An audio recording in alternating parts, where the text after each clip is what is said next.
Peuple du Burkina Faso, chers compatriotes, l'avènement du MPSR en janvier 2022 a suscité plein d'espoir au sein de toutes les couches de notre population au point de nous aveugler sur les durs défis de la réalité de notre pays, des énormes efforts et des sacrifices à consentir collectivement pour mettre le pays sur les chemins du progrès et du renouveau. Après 8 mois de bataille sur les sentiers de la sauvegarde du territoire, de la refondation, les événements dramatiques de Gaskindé du 26 septembre 2022 ont servi de ferment à renforcer les incompréhensions, les tensions, les critiques au sein des populations, mais aussi au sein des forces, au lieu d'être un moment de deuil, d'introspection, d'autocritique, de diagnostic véritable de l'amère réalité de la lutte contre l'insécurité. C'est ainsi que depuis les nuits du 29 et 30 septembre, 1er octobre, avant même que nos morts n'aient pu être inhumés et que certains personnels affligés n'aient pu être désengagés du front, quelques unités de nos forces militaires, avec des sympathisants civils et politiques, mus par des motivations individualistes, subjectives et se prévalant de certaines frustrations et revendications qui devraient pouvoir trouver des solutions dans d'autres cadres de concertation, ont convergé de manière massive vers les zones sensibles de la présidence du Faso,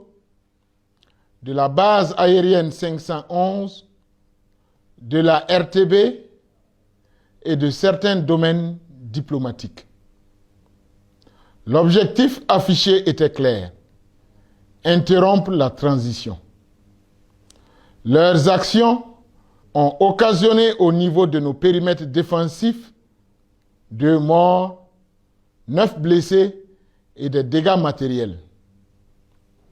Après des efforts de dialogue, de concertation, devant les risques de division et de fracture au sein de notre armée, et considérant les motivations profondes de l'avènement du MPSR et l'intérêt supérieur du Burkina Faso, en toute conscience et en pleine responsabilité, j'ai renoncé pour compter de ce jour, 2 octobre, à ma fonction de chef de l'État, de président de la transition, après un dialogue avec les autorités coutumières et religieuses, avec le capitaine Ibrahim Traoré et avec le président en exercice de la CEDEAO, sur la base de 7 points d'accord. Premier point, que les nouvelles autorités poursuivent les activités opérationnelles sur le terrain. Deuxième point, que les nouvelles autorités garantissent la sécurité et la non-poursuite des FDS engagés à mes côtés. Troisième point, que les nouvelles autorités poursuivent le renforcement de la cohésion au sein des forces de défense et de sécurité. Quatrième point, que les nouvelles autorités poursuivent le chantier de la réconciliation nationale. Cinquième point, que les nouvelles autorités respectent les engagements pris avec la CEDEAO. Sixième point, que les nouvelles autorités poursuivent les réformes de l'État. Septième point, que les nouvelles autorités garantissent ma sécurité, mes droits ainsi que ceux de mes collaborateurs et de ma famille.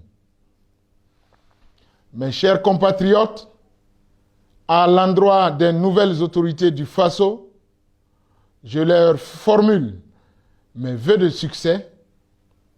Je les invite à travailler, surtout à unir, plutôt qu'à disperser. Je les invite à rester patriotes et intègres. Je les invite à porter haut les valeurs du MPSR et à porter leurs responsabilités comme un sacerdoce.